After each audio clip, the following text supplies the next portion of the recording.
ইয়া হাবিবাল্লাহ, আমাকে এমন একটা আমল দেন যে আমলের দ্বারা আমি ইহকালেও কামিয়াব হব এবং পরকালেও কামিয়াব হব। এমন একটা আমল দেন যে আমলের দ্বারা ইহকালেও লাভবান হইব, পরকালেও লাভবান হইব। রাসূল বলেন, সাহাবী, তোমার মা বাপ কি বেঁচে আছে? জি হুজুর, আমার মা বাপ বেঁচে আছে। যাও তোমার মা বাবার খেদমত করো। 2 নাম্বার, মা বাবাকে খানা খাওয়াও। সাথে সাথে রাসূল বলে, সাহাবী, মারে বাবাকে খাওয়াইলে কি লাভ হবে জানোনি? একটা লোকমা যদি মাকে খাওয়াও, একটা লোকমা যদি বাবাকে খাওয়াও, এক একটা লোকমার বিনিময়ে আল্লাহ জান্নাতের ভিতরে তোমার জন্য একটা বিল্ডিং বানাবে। আরো আসতে বলুন সুবহানাল্লাহ। এ যুবক, এক একটা লোকমার বিনিময়ে জান্নাতের স্বর্ণমণি মুক্তার তৈরি একটা বিল্ডিং পাইবা। এক একটা লোকমার বিনিময়ে দুঃখ লাগে রে আমার বন্ধুরা। মা বাবার খানা নিয়া সন্তানের মধ্যে ঝগড়া হয়, মা বাবার খানা নিয়া পুত্র বধূদের মধ্যে ঝগড়া হয়। আমরা করো, আমার হরি 2 দিন বেশি খাই লাইছে। কয়দিন? জোরে কম। এই কথাটা যদি বলো, মার কানে যদি যা, বাবার কানে যদি যা, তুমি বলো 2 দিন আমার ঘরে কেন বেশি খাইলো? বাবা মুখ খুলে বলতে পারে না, মা মুখ খুলে বলতে পারে না, কলিজাটা পরে সাই সাই হয়ে যা, ঠিক কিনা? বলার জায়গা নাই। কোনো কোনো কথা বলা যায়, কোনো কোনো কথা বলা যায় না। বুঝবারে যুবক, সেই দিন সন্তানের বাবা হইবা। সাবধান করে দিলাম, প্রত্যেকটা যুবক বলবা, আমার ঘরে মা বাপ যতদিন বেঁচে আছে খাবে খাবে খাবে। এক একটা লোকমার বিনিময়ে জান্নাতে একটা বাড়ি পাইবা। অজয়ী পোকা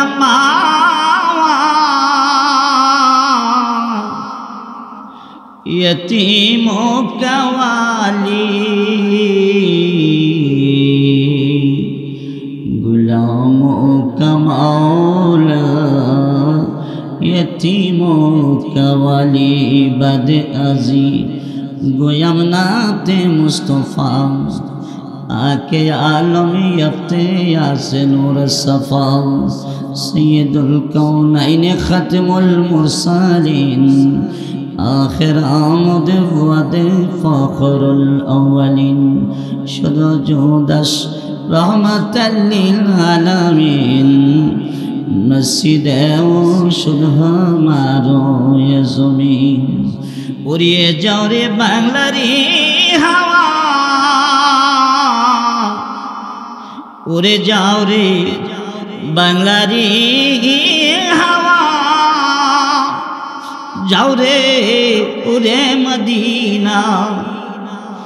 মুদের সালাম, মুদের সালাম পৌঁছে দিও ওই যে সোনার মদিনা। লক্ষ কোটি সালাম জানাই, লক্ষ কোটি সালাম জানাই নবীজির পাক রূহে শফিউল মুজনবিন যিনি হাশরের ময়দানে। আল্লাহুম্মা সাল্লি ওয়া সাল্লিম ওয়া বারিক আলাইহি। মণিপুর উত্তরপাড়া আল হাদিস যুব সংঘের উদ্যোগে কর্তৃক আয়োজিত 3 দিনব্যাপী 18তম বার্ষিকী তাফসিরুল কোরআন মাহফিলের সম্মানিত সদর এজলাস, সম্মানিত সভাপতি হযরত মাওলানা সিরাজুল ইসলাম সাহেব, সাবেক খতিব মণিপুর জামি মসজিদ বারাকাল্লাহু ফি হায়াতি, শহর সভাপতি হাফেজ মাওলানা দেলওয়ার হোসেন সাহেব, ইমাম ও খতিব মণিপুর কেন্দ্রীয় জামি মসজিদ বারাকাল্লাহু ফি হায়াতি, প্রধান অতিথি, বিশেষ অতিথিবৃন্দ, মঞ্চ উপবিষ্ট আছেন অত্র এলাকার গণ্যমান্য ব্যক্তিবর্গগণ, হযরত উলামায়ে কেরাম, মুরব্বিয়ানে আযম, বেরাদারান ইসলাম, আমি মহান মনিবের দরবারে অসংখ্য গণিত শুকর আদায় করছি যে আল্লাহ তাআলা আমার মতো অযোগ্য একটা মানুষকে আপনাদের সাথে দেখা করার মতো সুযোগ করে দিলেন। তাই আমি মনিবের দরবারে কালিমাতুশ শুকর একবার বলছি আলহামদুলিল্লাহ। আমার এলাকায় আসলে আমার বাবার কথা মনে হয়, মণিপুরে আসি, যেখানে আসি আমার বাবার কথা স্মরণ হয়ে যায়। আপনাদেরকে দেখলে আমার কলিজাটা ভরে যায়।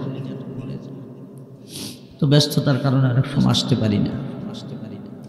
আমার বাবা তো একদিন আপনাদের মাঝে ছিলেন, আমার দাদা হাজী সিদ্দিক মুন্সি ছিলেন, ওনারা নাই। আমি চেষ্টা করি এলাকাতে কোনো প্রোগ্রাম ছেলেরা চাইলে আমি দেওয়ার চেষ্টা করি। কি করব, দূর দূরান্ত ওয়াজ করে কি করব? আমার নিজের এলাকার মানুষকে যদি আমি দিনের কথা না শোনাইতে পারি, আমার হক আদায় হবে না।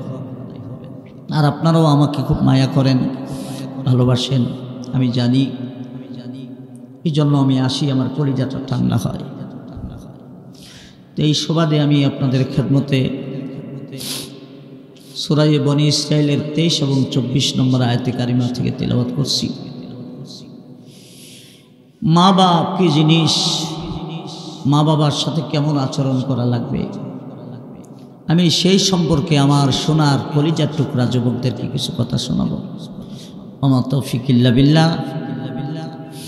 মা বাপ তো এমন দুইটা মানুষ, যেই মানুষের মর্যাদা দুনিয়াতে আল্লাহর পরে সবচেয়ে বেশি। সুবহানাল্লাহ। আল্লাহর পরে সৃষ্টি জগতে সবচেয়ে বেশি মর্যাদার মানুষ হইল মা বাবা। সুবহানাল্লাহ বলবেন। এই দুইটা দরবার যুবকরা কান লাগাইয়া শুনবা, এই দুইটা দরবার এমন দরবার, তোমার মা বাপ যদি তোমার প্রতি নারাজ থাকে, তোমার নামাজ, রোজা, হজ, যাকাত, তাসবিহ, তালিল, দান, খায়রাত কিছুই কবুল হবে না, সব আটকায় থাকবে। মুআল্লাকুন বাইনাস সামাই ওয়াল আরদ, আসমান জমিনের মাঝখানে লটকায় থাকে, এটা কবুল হয় না। এই জন্য কোরআন শরীফে যে জায়গায় আল্লাহর ইবাদতের কথা বলছেন, সাথে সাথে মা বাবার কথাও বলছেন। সুবহানাল্লাহ বলেন। আমার তিলাওয়াতকৃত আয়াতে ওয়াজ হইল দুইটা, সাবজেক্ট হইল দুইটা, একটা হলো হকুল্লাহ আর একটা হলো হকুল ইবাদ। আল্লাহর হক আর বান্দার হক। বান্দার হকের মধ্যে মা বাবার হকটাই আনছেন এখানে। আর কোরআন শরীফের অন্য জায়গায়ও মা বাবার কথা আনছেন, তারপর অন্যরার হকও আনছেন। কোরআনুল কারীমের প্রায় জায়গাতেই যেখানে আল্লাহর ইবাদতের কথা বলা হয়েছে, সাথে সাথে মা বাবার শুকরিয়ার কথা বলা হয়েছে। আনিশকুরলি ওয়ালি ওয়ালিদাই, আল্লাহ বলেন তোমরা আমার শুকর আদায় করো আর মা বাবার শুকর আদায় করো। বলেন সুবহানাল্লাহ। ও কলিজার টুকরা যুবকরা, কথাগুলি কান লাগাইয়া শুনবা। ইহকালেও কামিয়াব হইবা, পরকালেও কামিয়াব হইবা। কোরআনুল কারীমের আয়াত আল্লাহ বলেন ওয়াবুদুল্লাহ ওয়ালা তুশরিকু বিহি শাইআ ওয়া বিল ওয়ালিদাইনি ইহসানা। সুবহানাল্লাহ। আল্লাহর ইবাদত, মা বাবার ইহসান। সুবহানাল্লাহ। মা বাপ কত বড় নিয়ামত। পৃথিবীতে তিনটা জিনিসের দিকে চাইলেই সওয়াব হয়, তাকাইলেই সওয়াব হয়। বলেন সুবহানাল্লাহ। কয়টা জিনিস? খালি চোখ দিয়া দেখবেন সম্মানের নজরে, চোখ দিয়া দেখবেন ইজ্জতের নজরে, সাথে সাথে সওয়াব। সুবহানাল্লাহ বলেন। এর মধ্যে একটা হইল মা বাপ। রসুল বলেন মা বাবার চেহারার দিকে সন্তান তাকাইবার সাথে সাথে একটা কবুল হজের সওয়াব লেখা হয়। আরো জোরে বলেন সুবহানাল্লাহ। তাহলে মা বাবার দিকে চাইলে কি হজের সওয়াব? কবুল হজের সওয়াব। বন্ধুরা, আপনি 4 লক্ষ টাকা খরচ করে মক্কা গেলেন, মদিনা গেলেন, আপনার হজ কবুল হইল কি না এর কোনো গ্যারান্টি নাই, এর কোনো ডকুমেন্টস নাই। কিন্তু নবী বলেন, সন্তানের মা বাবার চেহারার দিকে যখন সুনজরে তাকাবি, আমার আল্লাহ একটা কবুল হজের সওয়াব তোরে দিবে। সাহাবী ডাক দিয়ে বলেন, ইয়া রাসূলুল্লাহ, ইয়া হাবিবাল্লাহ, আমি যদি দৈনিক আমার মায়ের চেহারার দিকে, আমি দৈনিক আমার বাবার চেহারার দিকে যদি 100 বার তাকাই, আমি 100 কবুল হজের সওয়াব পাইবানি। রাসূল বলেন, নাম আল্লাহু আকবার ওয়া আতিয়াব। হে সাহাবী, তুমি যদি তোমার মায়ের চেহারার দিকে দৈনিক 100 বার তাকাও, অথবা বাবার চেহারা দিয়ে 100 বার তাকাও, 100টি কবুল হজের সওয়াব আমার আল্লাহ তোমার আমলনামায় দিয়া দিবে।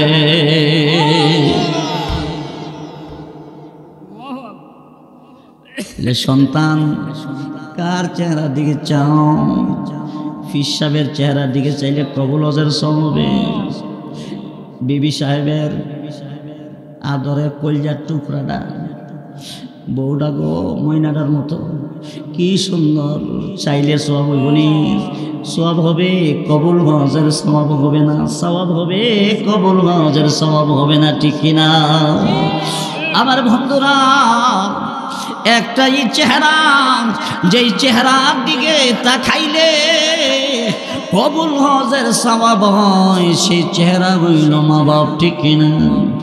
2 নাম্বার, কাবা শরীফের দিকে তাকাইলে সওয়াব হয়। সুবহানাল্লাহ। কাবা শরীফ আল্লাহর ঘর, ওই ঘরের দিকে যদি তুমি মহব্বতের নজরে তাকাও, তোমার আমলনামায় সওয়াব হয়। সুবহানাল্লাহ। 3 নাম্বার, আল্লাহর কোরআনের আয়াত। সুবহানাল্লাহ। আল্লাহ পাকের কোরআনুল কারীমের আয়াতের দিকে যদি তুমি মহব্বতের নজরে তাকাও, তোমার আমলনামায় সওয়াব হবে। সুবহানাল্লাহ। কয়টা জিনিস? সরে বলেন কয়টা? ও যুবক, তোমার মা বাবার চেহারার দিকে তাকাইলে কবুল হজের সওয়াব পাইবা। শ্বশুর শাশুড়ির চেহারার দিকে তাকাইলে কবুল হজের সওয়াব পাওয়া যায় না। ভাইয়ের চেহারার দিকে তাকাইলে কবুল হজের সওয়াব পাওয়া যায় না। মা বাবার চেহারার দিকে তাকাইলে কবুল হজের সওয়াব পাওয়া যায়। এটা আমার কথা না রে ভাই, এটা বিশ্বের মানবতার উম্মতের কান্ডারি নবী, নবী মুহাম্মদুর রাসূলুল্লাহ সাল্লাল্লাহু আলাইহি সাল্লামের কথা, ঠিক কিনা? এক হাদিসে নবী বলেন, কেউ যদি কোনো আলেমের চেহারার দিকে তাকায় মহব্বতের নজরে, ও ফারিহা বিহি, আলেমের চেহারার দিকে তাকাইলে যদি তার মনটা খুশি হয়, খালাকাল্লাহু লাহু মালাকান, আল্লাহ তাআলার সাথে সাথে নতুন একটা ফেরেশতা বানায়। সুবহানাল্লাহ। কি বানায়? নতুন একটা ফেরেশতা বানায়। ইস্তাগফিরুল্লাহ, ইয়াগফিরুল্লাহ।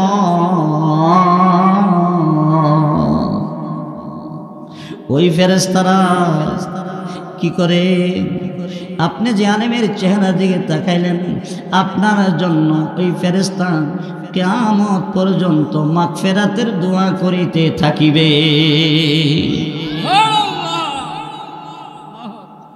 আপনি আলেমের চেহারার দিকে তাকাইলেন মহব্বতের নজরে, মায়ার নজরে। কেন? আলেমের ভিতরে কোরআনুল কারীমের ইলম আছে, ঠিক কি না? নবীর হাদিসের ইলম আছে। এই মহব্বতে যদি তাকান, সাথে সাথে আল্লাহ একজন ফেরেশতা বানাইয়া, ওই ফেরেশতার কাজ হলো আপনার জন্য মরণ পর্যন্ত মাগফিরাতের দোয়া করিতে থাকিবে। আল্লাহ রাসূল আরেক হাদিসে বলেন, কেউ যদি আপন ভাইয়ের চেহারার দিকে সহানুভূতির নজরে তাকায়, নিজের ভাইয়ের চেহারার দিকে মহব্বতের নজরে তাকায়, সহানুভূতির নজরে, আমার ভাই, আমার মার পেটের ভাই, ভাই রে তুই আমার ভাই, মহব্বতের নজরে যদি তুমি তাকাও, রাসূল বলেন তোমার চোখ ফিরাইবার আগে আগে তোমার জিন্দেগির সব গুনাহ আল্লাহ মাফ করে দেয়। মহব্বতের নজরে, কি নজরে? শত্রুর নজরে না। তুই ভাইও তো আছে যেরকম, ঠিক কিনা? আমার বন্ধুরা, এটা সাবজেক্ট না, বলতে থাকলে অনেক লম্বা হয়ে যাবে। আমার ভাই, মা বাবার চেহারার দিকে তাকাইলে কি হজের সওয়াব হয়? সবাই জোরে বলেন। ও মণিপুরের আমার কলিজার টুকরা যুবকরা, কান লাগাইয়া শোনো, কান লাগাইয়া শোনো রে যুবক। আজ থেকে বারবার মা বাবার চেহারার দিকে মায়ার নজরে চাইবা, দয়ার নজরে চাইবা, সওয়াবের নজরে চাইবা। রাজি আছো? রাজি আছো? বন্ধুরা হাত নামাও রে বন্ধু, হাত নামাও।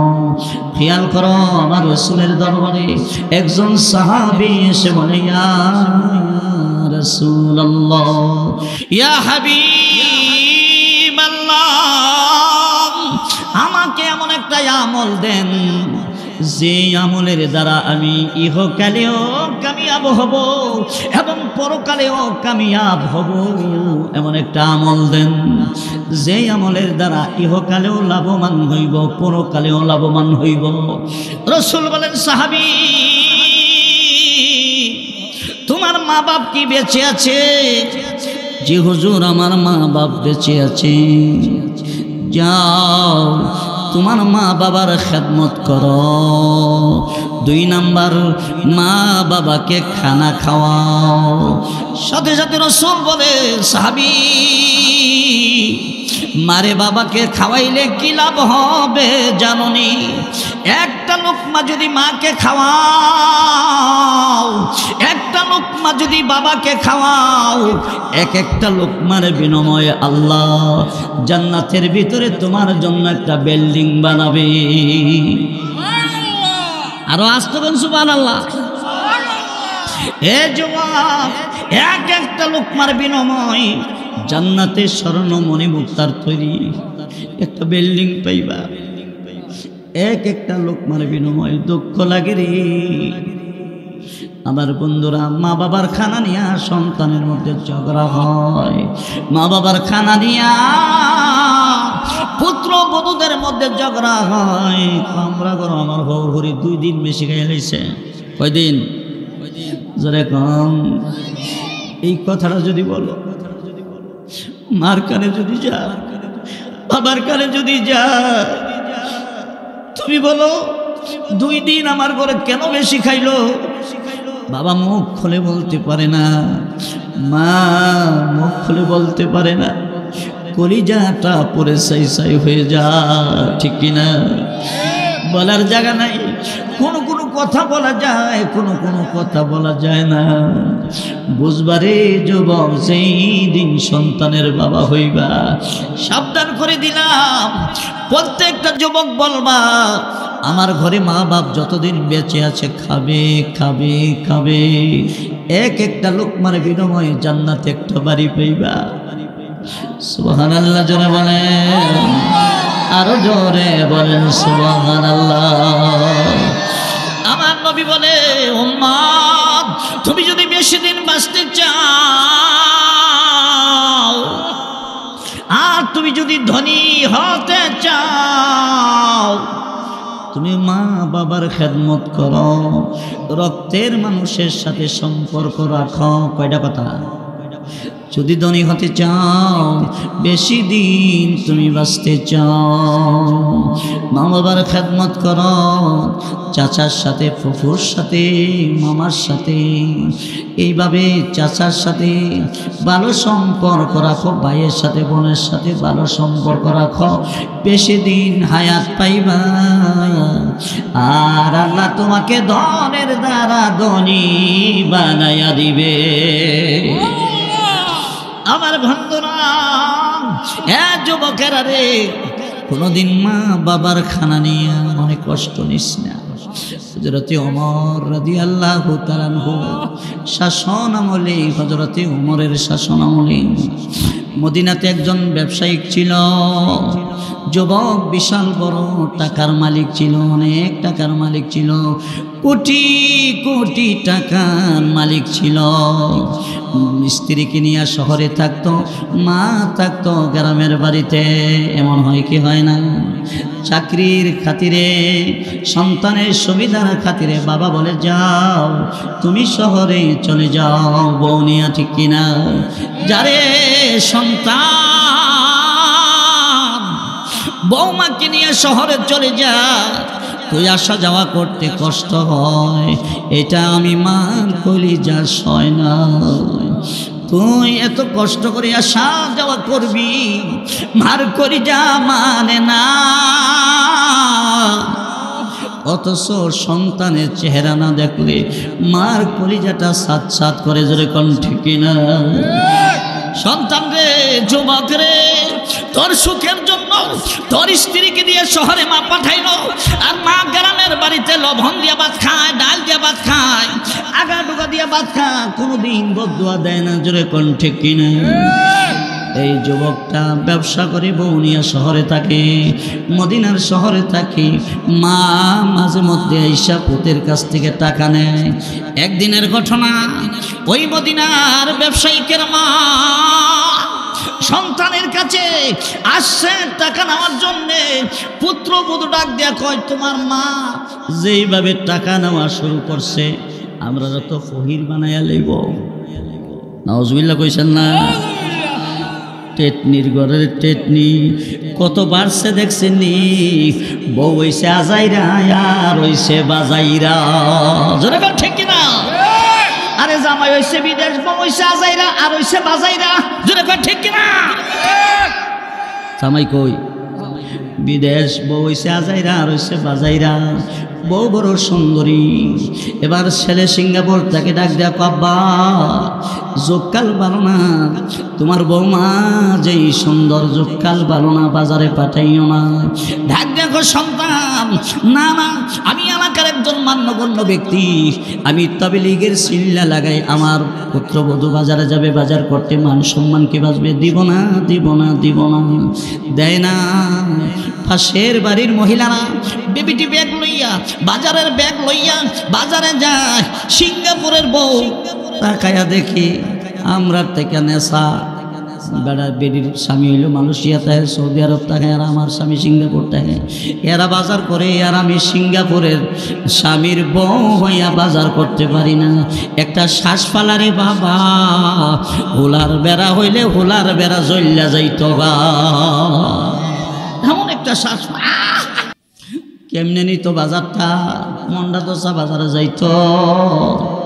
হঠাৎ করে একদিন বুদ্ধি করে, বাবা কি থাকো মা, এখন তো বাবা গো ফুস মাস, মূলার সিজন, চিনি মূলা, গ্যাস্ট্রিকের লেগে বালা, লিভারের জন্য বালা, আপনি আনন্দবাজার গেলে আমার জন্য মূলা আনবেন, মূলা। বুদ্ধি, এত তো বুদ্ধি বেশি, কথা ঠিক না? দেখেন কি বুদ্ধি করে বাজারটা নেয়। শ্বশুর বম্মা বলছে মূলা খাইব, শ্বশুর আনন্দ বাজার যাইয়া সুন্দর দেখে মূলা কিনছে। বাবারে এক খালি মূলা লইছে 40 টাকা দিয়া। কত দিয়া? 40 টাকা দিয়া মূলা আনছে। বাবা 3 আলি মূলা আনছে, বৌমা কইছে খাইতো, খাওয়াইয়া তোরে ভাত ডাকামো। 3 আলি মূলা আনছে, একটা মূলা হইব 1 কেজি, তুলে 3 আলি কয় কেজি হয়েছে? 12 কেজি মূলা। কান্দলিয়া বাবা গাড়িও পাইল না, এই শেখ হাসিনা রোড দিয়ে হাঁটতে হাঁটতে হাঁটতে হাঁটতে আইসে বৌমা, বৌমা গো মা মূলা খাইতে কইস, এমন মূলা আনছি গো মা খাওয়াইয়া বাপ ডাহামো। এমনি বৌমা দরজা বাড়িয়া ইটা মূলা আমা, আমা গো দেখে জানছে কি হয়েছে, দেখছে আব্বা যে কটা মূলা আনছে এটা তো গরুও খাইতো না।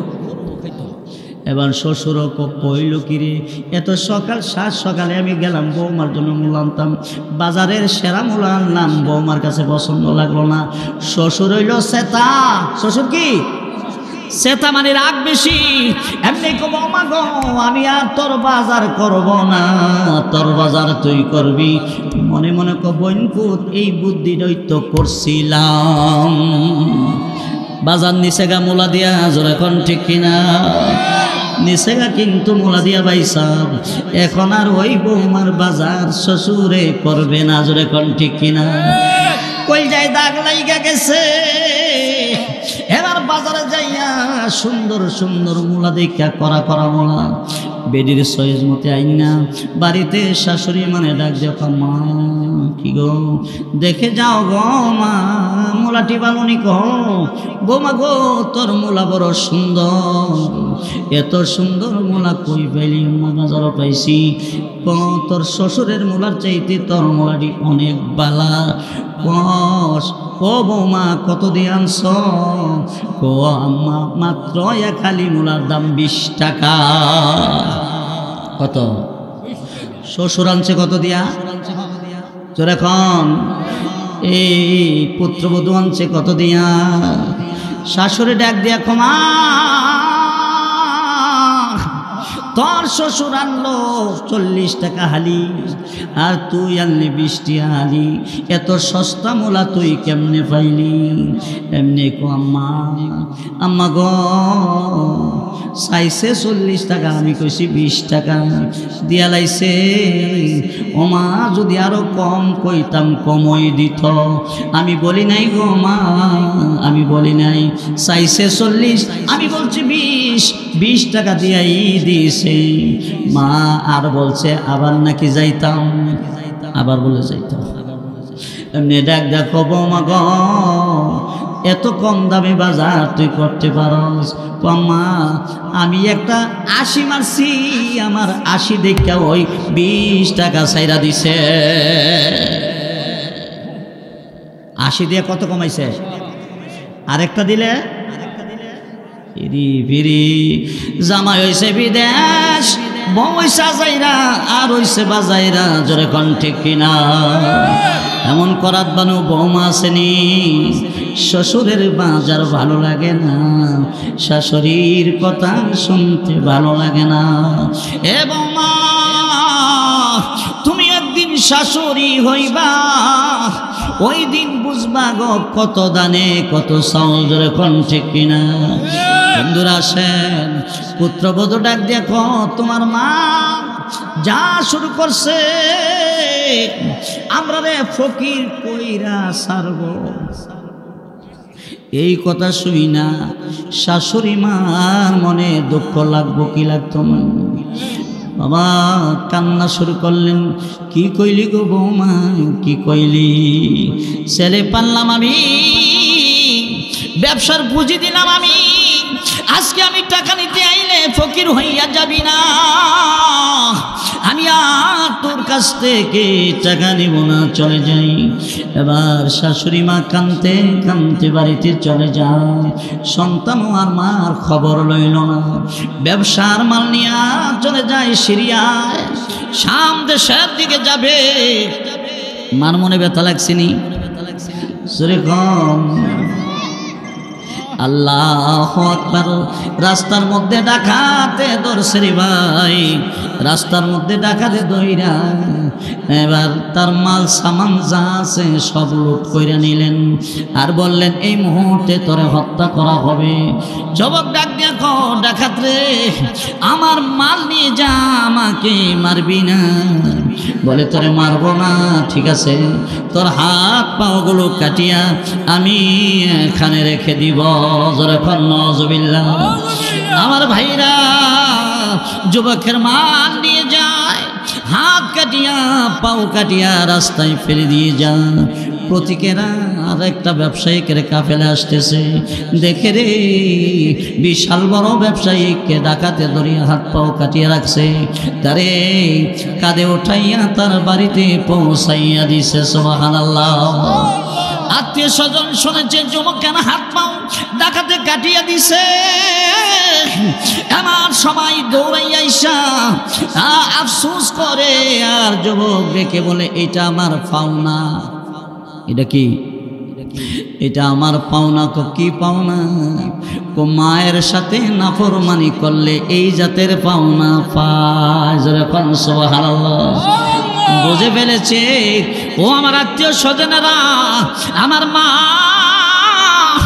আমার কাছে টাকা আনার জন্য গেছে, আমার স্ত্রী মাকে এমন কথা বলছে, আমার মা কানতে কানতে চলে আইছে, আমার আল্লাহ নারাজ হয়ে গেছে।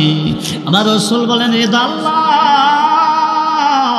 ফিরিদাল ওয়ালিদাইন ওয়া সাখাতুল্লাহ ফি সাখাতিল ওয়ালিদাইন।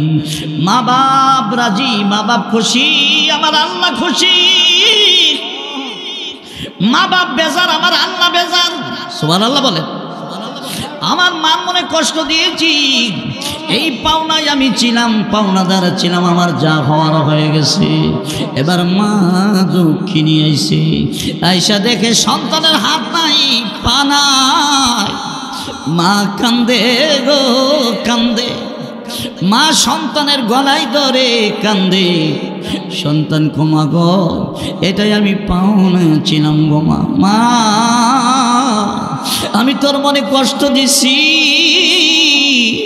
এই কারণে আমার মাওনা আমার প্রতি নারাজ হইয়া মাই সাজার ব্যবস্থা করছেন। মা সন্তানের গলায় ধরে কান্দে, 2 রাকাত নামাজ পড়ে মা নামাজের মুসাল্লায় রাত্রিবেলা হাত উঠাইয়া কান্দে, আল্লাহ আমি আমার সন্তানকে মাফ করে দিছি, তুমিও মাফ করে দাও। আল্লাহ আমার সন্তানের হাত নাই, আমার সন্তানের পা নাই, আমি মা কেমনে সহ্য করি। আল্লাহ গো তুমি যদি ইচ্ছে করো আমার সন্তানকে ভালো করে দিতে পারো। আমার বন্ধুরা মায়ের কান্নার কারণে আল্লাহ পাক সন্তানের হাত পাও ভালো করে দিয়েছে। আর জোরে বলেন সুবহানাল্লাহ, জোরে বলেন আল্লাহু আকবার। তাহলে মা বাবার মনে ব্যথা দিলে আল্লাহ বেজার হয়, তোমার জিন্দেগি বরবাদ হবে। জোরে কোন ঠিক কিনা? একটু জিকির দেন লা ইলাহা ইল্লাল্লাহ।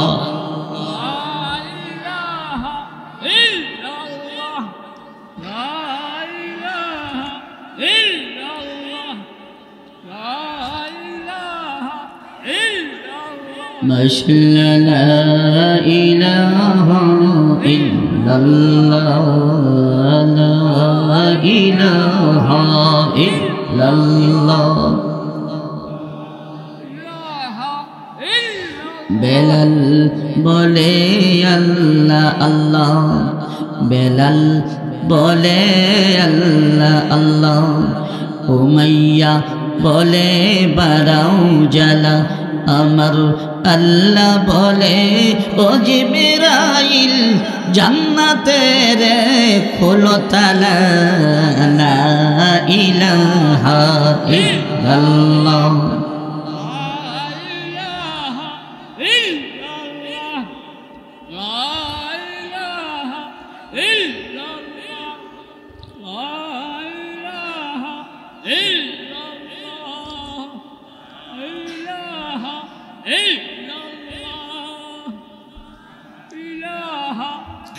লা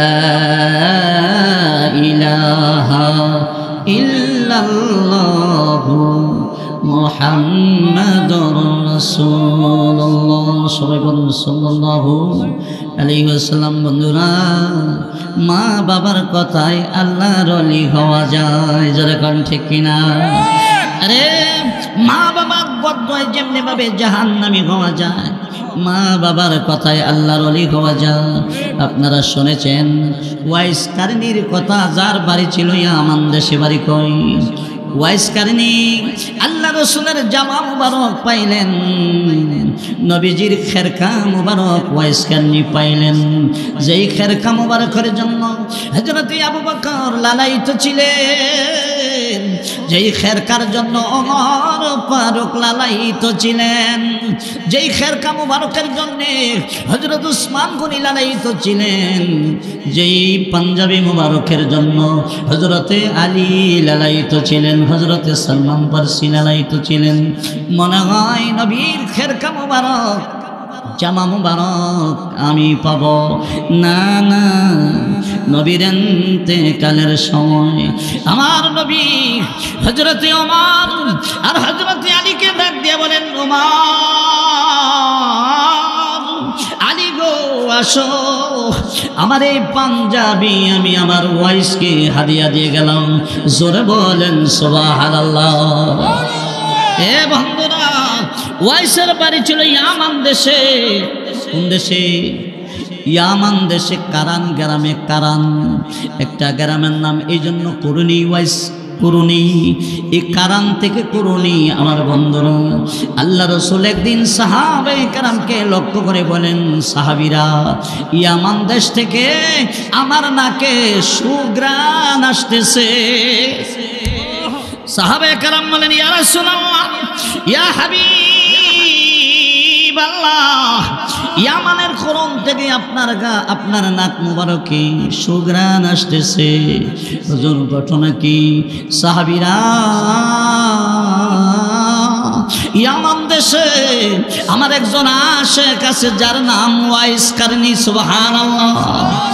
এ সাহাবীরা, আল্লাহর পাগল, নবীর পাগল, জাননি আমার ওয়াইসের মর্যাদা আমার আল্লাহর কাছে কত বেশি। সাহাবেরে বলেন, ইয়া রাসূলুল্লাহ, ওয়াইসের কি মর্যাদা? নবী ডাকেন, সাহাবীরা, আমার ওয়াইস কিয়ামতের দিনে সেজদায় পড়ে কাঁদবে। আমার ওয়াইস সেজদায় পড়ে কাঁদবে আমার উম্মতের জন্য। কিয়ামতের দিন আমার আল্লাহ ওয়াইসের কান্নার কারণে বনি মুজার এবং বনি রাবি, মদিনার বনি মুজার এবং রাবি, দুইটা গোত্রের মধ্যে যতগুলো বকরি, ভেড়া, ছাগল আছে, ওই ছাগলের গায়ে যত লক্ষ, যত কোটি পশম আছে, আমার ওয়াইসের সুপারিশে ছাগল বকরির পশম পরিমাণ আমার গুনাহগার উম্মতকে আল্লাহ মাপ দিয়া জান্নাতি বানাবে। সুবহানাল্লাহ, জোরে বলেন। সাহাবায়ে কেরাম আশ্চর্য হইলেন, ইয়া রাসূলুল্লাহ, ইয়া হাবিবাল্লাহ, ওয়াইসের মর্যাদা এত বেশি।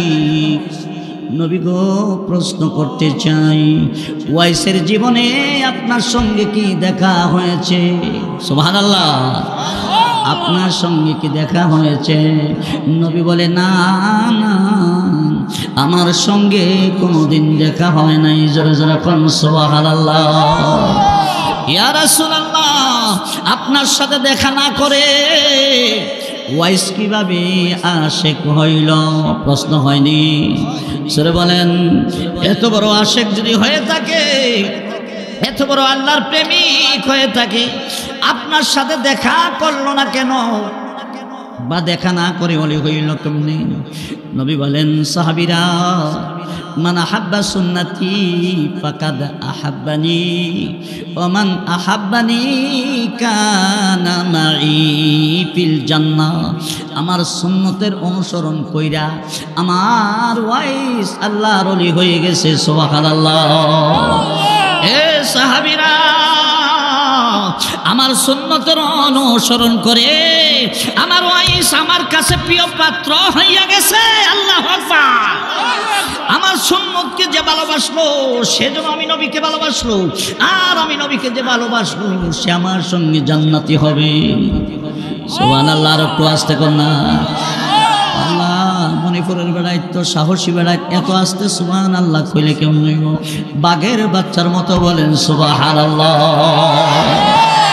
কইলে আসে কেমনে ভাবা যায় নবীরে আমি সবচেয়ে বেশি ভালোবাসি নবীকে সবচেয়ে বেশি ভালোবাসি থুপাই দাড়ি নাই মাথায় টুপি নাই পরনে পাঞ্জাবি নাই তাই বলে আশেকে রাসূল থুথায় দাড়ি ছাড়া হওয়া যায় না মাথায় টুপি ছাড়া হওয়া যায় না পাঞ্জাবি ছাড়া হওয়া যায় না জোরে কোন ঠিক কিনা জোরে বলেন ঠিক কিনা तुको जाओ सुन्नते अहमद को जा तुको जाओ सुन्नते अहमद को जा बा मोहम्मद काइबू आदे निसिब तोरा बा मोहम्मद काइबू आदे निसिब तोरा তুমি কোথায় আর তোমার নবীর সুন্নাত কোথায় তুমি দাবি করো আশিক রাসূল না তুমি নবীর সুন্নাতকে বাদ দিয়ে আশিক রাসূল হতে পারো না আমার বন্ধুরা রাসূল বলেন সাহাবীরা আমার ওয়াইস আল্লাহর প্রিয় পাত্র হয়েছে দুইটা আমল দিয়া জোরে কোন কয়টা জোরে বলেন কয়টা এক নাম্বার আল্লাহর হুকুম আমি নবীর তরিকা মাইনা দুই নাম্বার ওয়াইস কারণীর একজন মা আছে অন্ধ চোখে দেখে না সুবহানাল্লাহ আমার ওয়াইস আমার কাছে চিঠি লিখেছেন ইয়া রাসূলুল্লাহ ইয়া হাবিবাল্লাহ আমার মন তো ইয়ামানে বসে না আপনাকে দেখার জন্য আমি বেকুল হয়ে গেছি পাগল হয়ে গেছি শয়নে স্বপনে সর্ব অবস্থায় আপনাকে দেখি আমি যে মদিনায় আসতে পারি না আমার মা বৃদ্ধা মা অন্ধ আর কেউ নাই কবি বলে দিন গো আমি কি মাকে রেখে আপনার কাছে দেখা করতে আসতে পারবো নি নবী বলে ওয়াইস রে না না মাকে রেখে আসা যাবে না সুবহানাল্লাহ তুই ওখানে মায়ের খেদমত কর রাসূলের এক সাহাবী বলে ইয়া রাসূলুল্লাহ আমি জিহাদের ময়দানে যাব নবী বলে সাহাবী তোমার মা বাবা আছে যে হুজুর মা বাবা আছে যাও মা বাবার খেদমত করো জিহাদের সওয়াব আল্লাহ তোমার কাছে পৌঁছাবে জোরে জোরে বলেন সুবহানাল্লাহ আমার বন্ধুরা আল্লাহ রাসূল বলে ওয়াইস রে ও ওয়াইস আসতে হবে না মায়ের খেদমত কর মায়ের দোয়ায় তুই ওলি হয়ে যাবি সুবহানাল্লাহ যেরকম সাহাবীরা গো আমার ওয়াইস আমার সুন্নত মাইনা আল্লাহর হুকুম আমার তরিকা মাইনা দুই নাম্বার